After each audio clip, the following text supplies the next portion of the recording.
Hi guys, I'm back because I am about to start our next read aloud book, which is called Happy Birthday, Addy, and it's the fourth book in the Addy series. So we just finished Addy's Surprise, book 3. If you have not gotten to hear the end of that on YouTube, I want you to pause this and go listen to it because it's a great ending of the book, and I'm about to give a really good spoiler. So pause.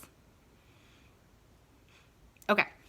At the end of book 3, Addy's dad comes to Philadelphia. He's become free and he is in the north and he is with Addy and her mom now. So they still don't know where Esther and Sam are. They haven't found them yet, but Addy and her mom and her dad are together in freedom in Philadelphia. So it's pretty awesome. Chapter 1 is called Double Dutch, which is a kind of jump roping where you have 2 jump ropes going at once and they go the opposite direction. Chapter 1, Double Dutch. The jump ropes slapped on the sidewalk as Addy took her place at the end of the line of girls who were playing double dutch after school. Addy had just missed for the 4th time. "Don't worry," said her good friend Sarah. "Just keep trying. You'll get it. Double dutch is hard." Addy agreed. "Sure is. I can jump with 1 rope just fine. But the minute I try to jump into 2, I get all tangled up. The ropes go so fast I can hardly see them." "That'll change," said Sarah. "Just don't get discouraged." In spite of her troubles with double dutch, Addy felt happy on this pretty spring day. Oh, good, it's a spring story. We're in spring. Papa had been back with her and Mama for 3 months. They had moved out of Mrs. Ford's garret and into a boarding house. It was almost like having a big family again, except that Addy's brother Sam and her baby sister Esther weren't there. Maybe that'll change someday too, she thought. "Look at there," Sarah said, pointing up the street. "Ain't that your papa driving the ice wagon?" Addy looked where Sarah was pointing. "That's Papa," Addy exclaimed.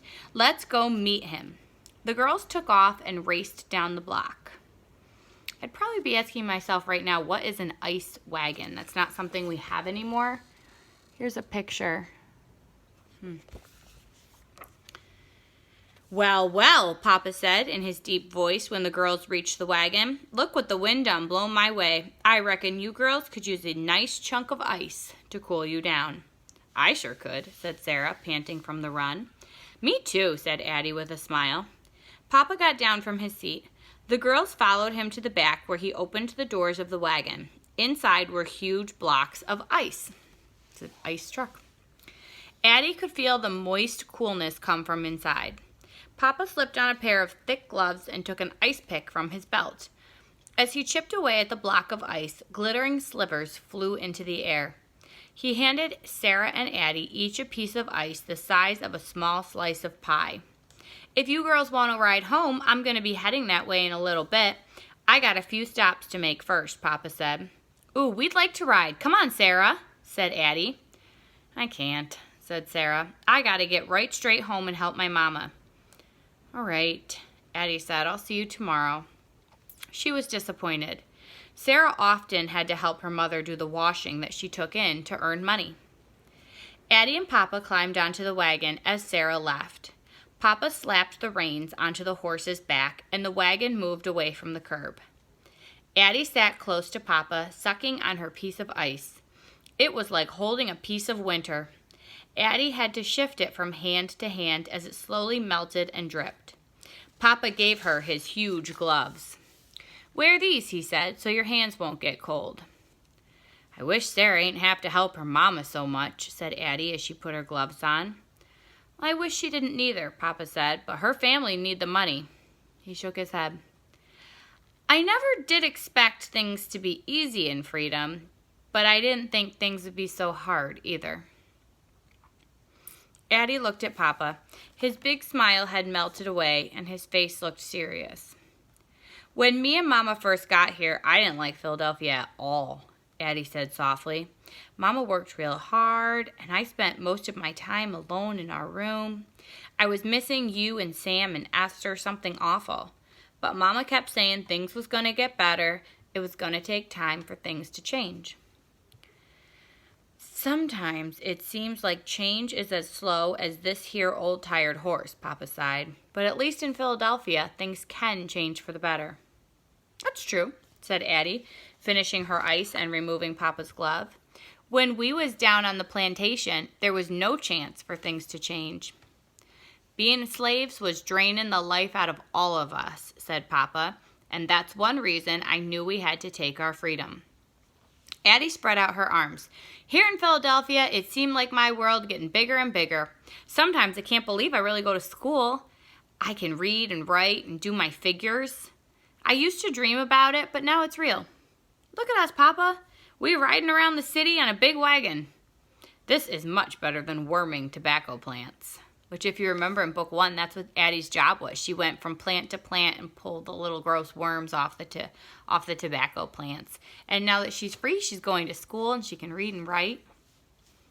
Addie saw a smile ease back onto Papa's face. Papa said, there is some things better here. You going to school, your mama and me getting paid for our work, and we got a nice room at that boarding house.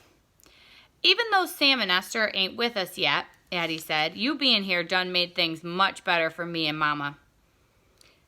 But I want them to be even better, Papa responded. Hauling ice don't take nothing but muscle. I'm a good carpenter, and I got a good mind. I can build anything. Every carpentry job I try to get, they say they don't hire colored folk. Ain't that something, Addie? When we was in slavery, I was a carpenter.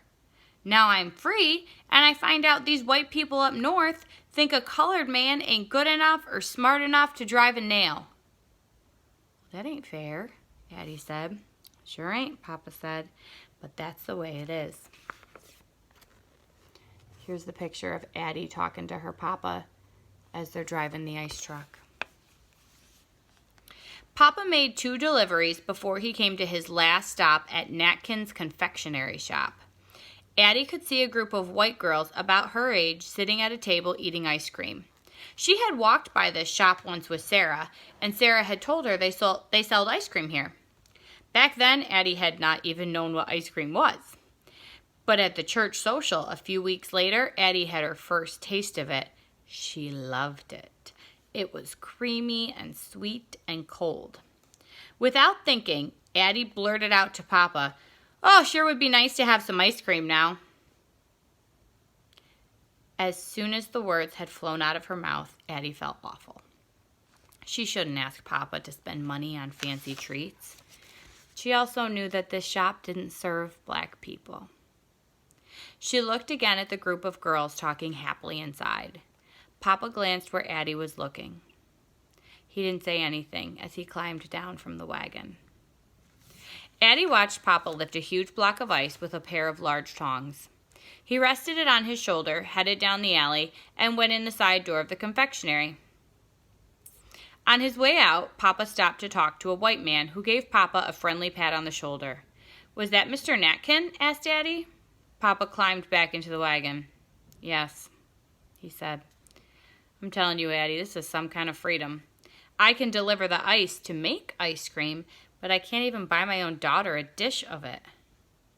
"Oh, that's all right," Addie said. "I don't like it anyway." Papa looked at her out of the corner of his eye. Addie could tell he didn't believe her. "Let me make sure that door is closed," he said, jumping down from the wagon. When Papa returned, he was carrying something. "Look what was in the trash," he said. "It's a busted up ice cream freezer. I bet I can fix it up. Then we'll make our own ice cream." Papa gave Addie a playful nudge. "Won't that be nice?" he asked. "It would be," Addie said. "Here's a picture of an old-fashioned ice cream maker. You're going to learn about making ice cream when you're in 4th grade next year for Colonial Days." Papa tugged on the reins, and the wagon gave a slow lurch forward. Addie and Papa rode on in silence. Addie was thinking, Mama, Papa, and I, and all the colored people got a strange kind of freedom here in Philadelphia. There are jobs we can't get and shops we can't eat at. Just because of the color of our skin, it ain't fair. When Addie thought about it, she felt just as dizzy as she had standing before the spinning loops of the double Dutch ropes. Being a black girl in Philadelphia was like being outside the loops of those ropes. Inside was a world Addie wanted to enter. But right now she was standing on the outside looking in. How would she be able to jump into that other world? And that's the end of chapter 1, Double Dutch. It's really interesting to see now that Papa's in freedom and he has a job, but there's some ways that freedom is not what their family expected. So if you're watching this with somebody, like a grown-up or a sibling, it would be a great time for you guys to talk about that. How is freedom not like what Papa expected, and how has it been disappointing for them in some ways? And I will be back soon with chapter 2 called Sunshine. I miss you guys very much.